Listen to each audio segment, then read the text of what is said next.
రంగులు వేసిన మైదా కేక్ ని మార్కెట్ లో కొని పెట్టకుండా ఇంట్లోనే హెల్దీగా చేసి పెట్టండి. సూజీ రవ్వ 1 కప్పు వేసుకుంటున్నాను. 1/4 కప్పు గోధుమ పిండి. ఈ రెండింటిని మిక్సీ ఇలా మెత్తగా మిక్సీ పట్టి పక్కన పెట్టుకోవాలి. నేను చెప్తున్న కొలతలన్నీ ఒకే కప్తో వేసుకోవాలి. 1 కప్పు బెల్లం వేసుకోవాలి. అదే కప్పులో నెయ్యి లేదా సన్ఫ్లవర్ ఆయిల్ 3/4 కప్పు వేసుకోండి. 3/4 కప్పు పెరుగు.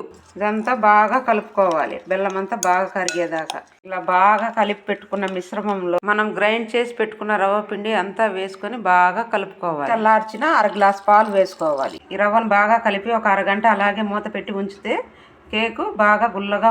అరగంట తర్వాత మూత తీసి కొంచెం బేకింగ్ పౌడర్, చిటికెడు బేకింగ్ సోడా, ఎసెన్స్ అన్న వేసుకోండి. కొంచెం పాలు వేసుకొని బాగా కలుపుకోవాలి. కేక్ టిన్నుకు నెయ్యి రాసి బటర్ పేపర్ వేసుకోవాలి.